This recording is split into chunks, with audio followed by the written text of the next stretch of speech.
میں نے ایئرپورٹ پر سنیل کو بتا دیا تھا کہ میں شام کو راج محل آؤں گا، لیکن تمہارے تجربے کی روشنی میں میں نے وہ ارادہ ملتوی کر دیا۔ اب یہ پتا چل چکا ہے کہ سوبراج اور سنیل وہاں نہیں ہیں، پھر بھی میری رائے ہے کہ ہم میں سے کسی نہ کسی کو وہاں جانا چاہیے۔ پتا چلنا چاہیے کہ وہ سب اندر محصور ہو کر کیا کر رہے ہیں۔ آج کا وقت گزر گیا، میں نے وال کلاک پر نظر ڈال کر کہا، کل سوبراج سے بات کرنے کے بعد ہی میں کرنل داور بن کر وہاں جاؤں گا۔ تم اس وقت بھی کوشش کر سکتے ہو، ابھی رات زیادہ نہیں ڈلی۔ سوبراج راج محل سے رابطے میں ہوگا، اس کرنل داور کی آمد کی خبر ملی تو الجھ جائے گا۔ آج کی رات اسے یکسو ہو کر یہ اطمینان کر لینے دو کہ ڈینی نہیں بلکہ نک اس کے خون کا پیاسا ہو رہا ہے۔ اس قاتلانہ حملے کی ناکامی نے سب کچھ چوپٹ کر کے رکھ دیا ہے۔ وہ ایک گہرا سانس لے کر مایوسانہ لہجے میں بولا، اسلام آباد میں کیا ہو رہا ہے؟ میں نے پوچھا۔ کچھ بھی نہیں ہو رہا، میں اسی جمود پر کڑ رہا ہوں۔ وہاں بیٹھے ہوئے لوگ نہ جانے کس وقت کا انتظار کر رہے ہیں۔ وہ سب اس کے سیاسی مرتبے سے مرعوب بلکہ خائف نظر آ رہے ہیں۔ تم نے ہر ایک کو اپنا ہم نوا بنا لیا تھا، پھر یہ تاخیر کیوں ہو رہی ہے؟ میرا ڈائریکٹر پاکستان کا صدر یا وزیر اعظم اس کے وارنٹ پر دستخط نہیں کرے گا۔ یہ کام کسی متعلقہ مجسٹریٹ کو کرنا ہے۔ وہ ڈرے ہوئے ہیں، بازی الٹ گئی تو کسی کا کچھ نہیں بگڑے گا، دستخط کرنے والا عطاب میں آ جائے گا۔ میں اس بات میں سر ہلا کر رہ گیا۔ وہ ان مجبوریوں کا تفصیلی ذکر پہلے بھی کر چکا تھا۔ آثار یہ بتا رہے تھے کہ دھول بیٹھنے سے پہلے اسلام آباد والے ٹس سے مس نہیں ہوں گے۔ کل حالات ایک نئی کروٹ لیں گے۔ اول خان کو میں نے مشن پر لگا دیا ہے۔ کل کے کم از کم ایک بڑے اخبار میں سوبراج کی پوری رام کہانی آ جائے گی۔ تم نے یہ کام لاجواب کیا ہے۔ وہ خبر سن کر جلال اچھل پڑا۔ راستے میں یہی سوچ رہا تھا کہ سوبراج کا زہر توڑنے کے لیے اخبارات وغیرہ مؤثر ثابت ہوں گے۔ ابھی تک اس کے خلاف جو فضا بنی ہوئی ہے، اس میں بعض اخباروں کا اہم کردار رہا ہے۔ اس سے اسلام آباد والے لوگوں کا خوف بھی دور ہوگا، لیکن اس کے بعد شاید ان کی مدد کی ضرورت باقی نہ رہے۔ ہم اپنے طور پر اسے مار لیں گے۔ تم ہمیشہ بہت آگے کی بات سوچتے ہو۔ اخبار والے چاہیں تو ذرا سی دیر میں کسی کی مٹی پلید کر سکتے ہیں۔ سوبراج کا کیس ان کے لیے جاندار ثابت ہوگا۔ آج رات نک کے آدمیوں سے چھیڑ چھاڑ کا ارادہ ہے، میں نے اسے بتایا۔ تم گھر بیٹھے یہ سب کر رہے ہو۔ سوبراج کا کھوج نکال لیا، اول خان کو اخبار والوں کی طرف روانہ کر دیا۔ اب اس مکار کے آدمیوں سے چھیڑ چھاڑ کی خبر سنا رہے، اور میں دن بھر سولچر بازار کی خاک چھاننے کے بعد بے نیلو مرام واپس لوٹا ہوں۔ وہ لوگ تمہیں کہاں ٹکرا سکتے ہیں؟ ویرا کا خیال ہے اور میں اس سے متفق ہوں کہ سوبراج نے سنیل کے گھر میں پناہ لی ہے۔ میں نے بات شروع کی اور پھر اسے پورے منصوبے سے آگاہ کر دیا۔ فون پر اس سے تفصیلی گفتگو نہیں ہو سکی تھی، بعض باتیں اس کے لیے نئی تھیں۔ اسے سوبراج اور نک کے درمیان ہونے والی پرفریب باتیں بہت دھیان سے سنی اور اس بات کا قائل ہو گیا کہ نک نے بہت عیاری کے ساتھ اپنا گناہ میرے سر ڈال کر سوبراج کو اپنی معصومیت کا یقین دلا دیا تھا۔ مزید ترا یہ تھا کہ سوبراج نے اپنے اس جانی دشمن کو اپنا ہمدرد اور ہم نواز سمجھ کر اسے اپنی پناہگاہ کے بارے میں بھی بتا دیا تھا۔ تم نے اس کی چالاکیوں کا زبردست توڑ کیا ہے، پے در پے متعدد سوالات کرنے کے بعد اس نے تمانیت کے ساتھ کہا۔ وہ سوبراج پر ضرور دوسرا وار کرے گا۔ آج کی رات دودھ کا دودھ اور پانی کا پانی ہو جائے گا۔ نک نے دوبارہ مجھے فون نہیں کیا۔ میں نے اس سے ادھوری بات کی تھی، یہ نہیں بتایا تھا کہ اس کے آدمیوں کا وار ناکام رہا ہے اور سوبراج زندہ بچ گیا ہے۔ جب اسے یہ خبر ملی ہوگی تو میری پوری بات اس کی سمجھ میں آئی ہوگی اور اس کے فرشتے کوچ کر گئے ہوں گے۔ اس کا اصل ہدف ڈینی ہے، اسے دوبارہ تم کو فون کرنا چاہیے تھا۔ یہ ٹائمنگ کی بات نظر آتی ہے، میں نے سوچتے ہوئے جواب دیا۔ نک نے مجھے فون کیا تو اس وقت تک سوبراج نے اس سے رابطہ نہیں کیا تھا۔ بعد میں فون پر ان دونوں کی بات ہوئی اور نک کو اس کے نئے ٹھکانے کا سراغ مل گیا۔ اب وہ سوبراج پر دوسرا وار کرنے کی تیاریوں میں مصروف ہوگا۔ وہ مجھے دوبارہ اس وقت فون کرنا چاہ رہا ہوگا جب اس کے دوسرے وار کے نتیجے میں سوبراج کا کام تمام ہو چکا ہو۔ بات سمجھ میں آنے والی ہے۔ ویرا نے پہلی بار زبان کھولی۔ اس طرح وہ اپنی پہلی گفتگو میں ہونے والی خفت کا ازالہ کرنا چاہتا ہوگا۔ پہلی بار وہ اپنے آدمیوں کے حملے کے نتائج سے بے خبر تھا۔ اب وہ اپنی دانش میں یہ جتانا چاہتا ہوگا کہ پہلی ناکامی کے صرف چند گھنٹوں بعد اس نے اپنے غدار کو جہنم حاصل کر دیا۔ اس کی طویل خاموشی کا یہی سبب ہو سکتا ہے، جلال نے اعتراف کیا۔ اس وقت وہ پوری طرح نئے پلان پر کام کر رہا ہوگا۔ جب اسے یہ معلوم ہوگا کہ سوبراج وہ ٹھکانہ چھوڑ چکا ہے تو یہ ناکامی اس کا دماغ الٹ دے گی۔ سوبراج اب ہر طرف سے اپنے دشمنوں میں گھر گیا ہے، میں نے کہا۔ صرف راہ والوں کے دلوں میں اس کے لیے ہمدردی کا جذبہ ہوگا، لیکن سیتا اور گوپال کے بعد اب یہاں ان کا وجود نہ ہونے کے برابر ہے۔ وہ سوبراج کے لیے کچھ نہیں کر سکتے۔ رات کے لیے تم نے کیا سوچا ہے؟ چنسانیوں کی خاموشی کے بعد جلال نے پوچھا۔ یہ کوئی بڑا مقابلہ نہیں ہوگا۔ ایک یا زیادہ سے زیادہ 2 آدمی سنیل کے گھر پہنچ سکتے ہیں۔ ان سے نمٹنے کے لیے 2 آدمی کافی ہوں گے، میں نے اسے بتایا۔ میں اپنے ساتھ سلطان شاہ کو بھی لے جا سکتا ہوں، مگر اول خان سے مشورہ ضرور کروں گا۔ اس نے چلنا چاہا تو پھر سلطان شاہ گھر پر رہے گا۔ تمہارے یہ اندازے درست نکلے تو پھر خون ریزی بھی ہوگی، جلال بولا۔ ان میں سے کوئی زندہ ہاتھ نہ آیا تو میں بے دریغ گولی مار دوں گا، لیکن تم کو فکر مند ہونے کی ضرورت نہیں۔ کوئی مقدس گائے ماری گئی تو اس کا عذاب تمہارے سر نہیں آئے گا، وہ پولیس کیس بنے گا۔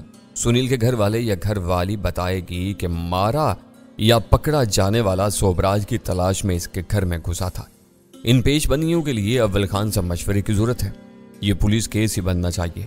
نک براہ راست لوگوں سے کام نہیں لیتا۔ تمہاری فراہم کی ہوئی اطلاعات کے مطابق ان کی فیلڈ فورس کوبرا کے اشاروں پر کام کرتی ہے۔ سوبراج کے منظر سے ہٹ جانے کے بعد کوبرا والی کڑی ٹوٹ گئی ہے۔ نک کے پاس افرادی قوت کا شدید بحران آ چکا ہوگا، وہ اس کام کے لیے گوروں پر ہی انحصار کرے گا۔ مجھے یہ اندازہ ہو چکا ہے، میں نے جلال کے تجزیے سے اتفاق کرتے ہوئے کہا۔ یہ بحران نہ ہوتا تو صبح کے حملے میں امریکی کمانڈوز استعمال نہ کیے جاتے۔ یہ لوگ کس قدر شفاق ہیں، غزالہ پھریری لے کر بولی۔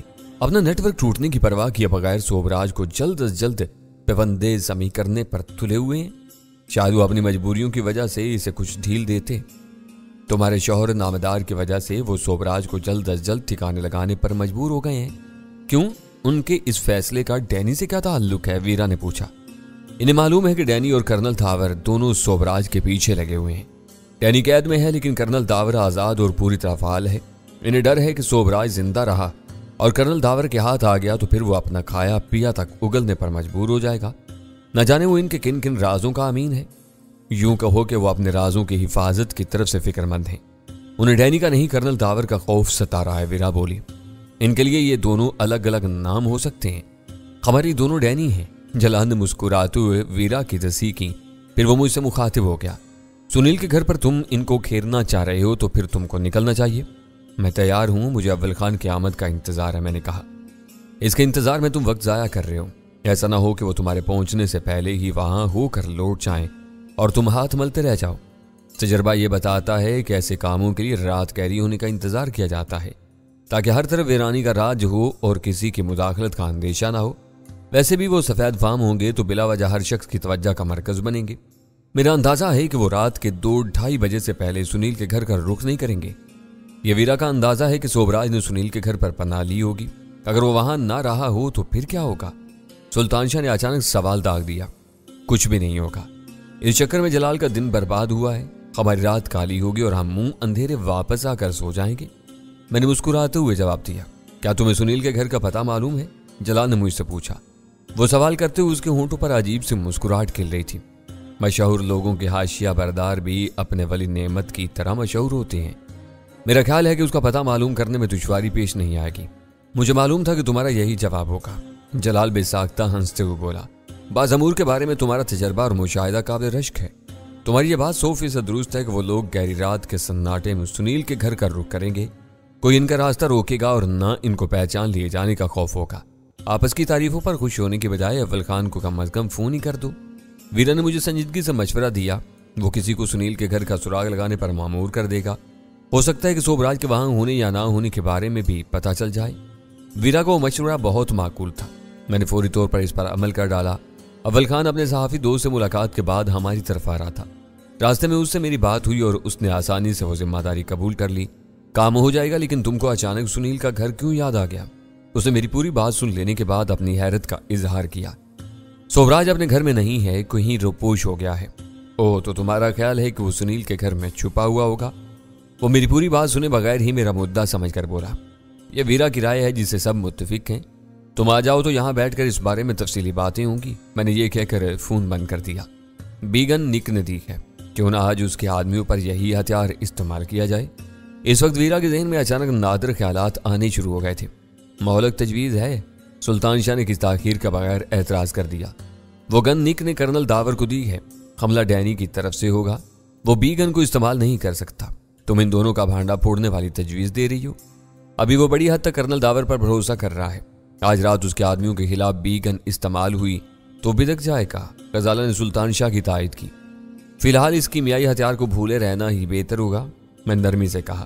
سب سے بڑی خرابی یہ ہے کہ اس میں کچھ نامعلوم آلات چھپے ہوئے ہیں۔ ان کے ذریعے ہماری نقل و حرکت ان کی نظروں میں آ جائے گی۔ ہو سکتا ہے کہ ان آلات کے ذریعے وہ ہماری آوازیں سننے پر بھی قادر ہوں۔ میں یہ سمجھنے سے قاصر ہوں کہ تم بار بار اسے کیمیائی گن کیوں کہہ رہے ہو؟ اعتراض کی معقولیت کا اندازہ لگاتے ہی ویرا نے بات دوسری طرف پلٹ دی۔ پھر کیا کہا جائے؟ جلال نے جاننا چاہا۔ بایولوجیکل کا اردو مترادف حیاتیاتی ہوتا ہے، ویرا نے اس کی طرف متوجہ ہو کر عالمانہ انداز میں کہا۔ سب مانتے ہیں کہ تمہاری اردو بہت سے اردو دانوں سے بہتر ہے، لیکن گن کا یہ نام گمراہ کن ہوگا۔ اگر اس گن کو اس لیے حیاتیاتی کہنا چاہتی ہو کہ یہ زندگی کے معمولات پر اثر انداز ہوتی ہے، تو پھر ڈنڈا بھی ایک حیاتیاتی ہتھیار کہلائے گا۔ یہ اصطلاح صرف لوگوں کو خوف زدہ کرنے کے لیے استعمال ہوتی ہے، اسے صرف جراثیمی ہتھیاروں تک محدود رہنا چاہیے۔ اس گن سے ٹریگر یا بٹن دبنے سے کیمیائی عمل کے ذریعے گیس کی ایک طے شدہ مقدار خارج ہوتی ہے جو اعصاب کو مفلوج کر دیتی ہے، لیکن اس گن کو غیر ضروری اہمیت دینے کے لیے بایولوجیکل کہہ دیا تو یہ حیاتیاتی گن نہیں بن گئی۔ میں نے وضاحت کی۔ ویری گڈ، جلال تحسین امیز لہجے میں بولا۔ میری غلط فہمی بھی دور ہو گئی۔ شاید ہم ایسے ہتھیاروں کو حیاتیاتی کہہ سکتے ہیں جن کے استعمال کے نتیجے میں چیچک، طاعون، ہیضے اور یرکان وغیرہ جیسی متعدی اور موذی بیماریوں کی وبا پھیل سکتی ہو۔ تم ان چکروں میں غلط پڑ گئے، ویرا سر جھٹک کر مجھ سے بولی۔ تم کو وکالت یا تدریس کا پیشہ اپنانا چاہیے تھا۔ رفتہ رفتہ تم اپنی بات منوانے کے فن میں طاق ہوتے جا رہے ہو، اپنے مطلب کی دلیلیں بھی خوب گھڑ لیتے ہو۔ ویرا کی چڑچڑے جواب پر غزالہ ہنس دی اور اس سے مخاطب ہو کر بولی، خدا کا کچھ خوف کرو ویرا، انہوں نے کون سی من گھڑت بات کہی ہے؟ میں شرط لگا سکتی ہوں کہ ڈینی کبھی بھی سائنس کا طالب علم نہیں رہا ہوگا۔ ویرا چیلنج کرنے والے انداز میں بولی، لیکن آج یہ ہم سب کو حیاتیات اور کیمیا کا فرق سمجھا رہا ہے۔ یہ اندھیر نہیں تو اور کیا ہے؟ اندھیر نہیں، یہ روشن خیالی ہے، جلال نے ناصحانہ لہجہ میں کہا۔ تعلیم سے بعض لوگوں کا بال بھی بیکا نہیں ہوتا، وہ جیسے ہیں ویسے کے ویسے رہتے ہیں، اور بیشتر لوگ پڑھ لکھ کر ہر بات کو عقل کی کسوٹی پر پرکھنے لگتے ہیں۔ گن کے بارے میں ڈینی کی دی ہوئی دلیل میری سمجھ میں آ رہی، سب لوگ ایک طرف ہو تو پھر میں ہی خاموشی اختیار کر لیتی ہوں۔ ویرا نے روٹنے کے انداز میں کہا اور منہ بنا کر سگریٹ سلگانے میں مصروف ہو گئی۔ جب سے ویرا نے دہلی سے میری حاصل کی ہوئی فائلوں کا پرندہ حفاظت کے ساتھ لاہور پہنچایا تھا، جلال کے دل میں اس کے لیے عزت و احترام کے جذبات پیدا ہو گئے تھے جن میں کسی سفلی یا عامیانہ جذبے کا دور دور تک کوئی دخل نہیں تھا۔ ویرا کی ناراضی کو محسوس کر کے اس کی دلجوئی کی کوششیں کرتا رہا۔ اس دوران میں سلطان شاہ موقع پا کر ویرا کو چڑھانے کی کوششیں کرتا رہا۔ اس بہانے سے ڈرائنگ روم کی رونق برقرار تھی۔ استثناء میں اول خان واپس لوٹ آیا۔ میں نے فون پر اسے یہ نہیں بتایا تھا کہ جلال ہمارے ساتھ موجود تھا۔ وہ آتے ہی پرجوش انداز میں اس سے بغل گیر ہو گیا۔ میں محسوس کر رہا تھا کہ کسی حد تک ایک دوسرے کی رفاقت میں کام کرنے کے نتیجے میں ان دونوں کے درمیان پائے جانے والے پیشہ ورانہ فاصلے میں بتدریج کمی آتی جا رہی تھی، ورنہ ابتدائی دنوں میں وہ آپس میں کھینچے کھینچے سے رہتے تھے۔ جلال سے پرتپاک ملاقات کے بعد اول خان نے اپنی جیب سے ایک طے کیا ہوا کاغذ نکال کر میری طرف بڑھا دیا۔ اس پر سنیل پرکاش کے نام کے نیچے سولجر بازار کا ایک تفصیلی پتہ درج تھا۔ اس رکے کے مطابق سنیل سولجر بازار کی مارکیٹ کے حکم میں رہائش پذیر تھا۔ پوری تفصیلات جاننے کے بعد اول خان میرے پروگرام سے متفق ہو گیا۔ ایک حملے کی ناکامی کے بعد وہ پہلی فرصت میں سوبراج کو مروانے کی کوشش کرے گا۔ اول خان کہہ رہا تھا اگر سوبراج کی غلط فہمی دور کرنے کا مسئلہ درپیش نہ ہوتا تو اس کے آدمیوں کو سنیل کے گھر تک پہنچنے سے پہلے گھیرا جا سکتا تھا۔ اب مسئلہ یہ ہے کہ اگر وہاں کچھ ہوتا ہے تو اس میں ہمارا یا ایس ٹی ایف کا کوئی ذکر نہیں آنا چاہیے، یہ پولیس کیس بننا چاہیے۔ جلال کی موجودگی میں تمہیں کسی فکر مندی کی ضرورت نہیں۔ میں نے اول خان کی بات کاٹ دی۔ جلال کو ابھی تک کوئی کامیابی حاصل نہیں ہوئی، آئی بھی اس وقت بھی الگ تھلگ رہے گی، یعنی اتنا کچھ ہو جانے کے بعد بھی سوبراج ایک معزز اور مراعات یافتہ شہری ہے۔ اول خان نے حیرت سے کہا مراعات وہی واپس لے سکتا ہے جس نے دی ہیں، میں اس معاملے میں بالکل بے قصور ہوں۔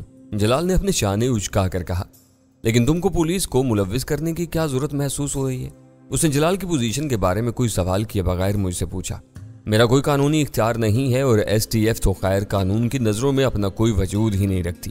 پولیس ایسی فورس ہے جو کسی بھی ہنگامے میں اپنی ٹانگ اڑا کر تفتیش کا آغاز کر سکتی ہے۔ اگر ان کا کوئی آدمی زندہ یا مردہ ہاتھ آ جاتا ہے تو پولیس ان لوگوں کو کسی الزام تراشی کا موقع دیے بغیر یہ سوال اٹھا سکتی ہے کہ نک کے بھیجے ہوئے آدمی اپنی حدود سے بہت دور سنیل کے گھر کے پاس کیا کر رہے تھے۔ یہ بندوبست بھی ہو جائے گا۔ چند لمحوں کی خاموشی کے بعد اول خان نے اس بات میں سر ہلا کر کہا مناسب وقت پر پولیس بھی آ جائے گی، یہ ایسے کام ہے جو میں نہیں کر سکتا۔ جلال نے زور دے کر کہا میرے ایک اشارے پر پولیس کی بھاری نفری اس علاقے کا محاصرہ کر سکتی ہے، لیکن میں ان کے افسروں سے یہ نہیں کہہ سکتا کہ وہ ہماری موجودگی کا ذکر گول کر دیں۔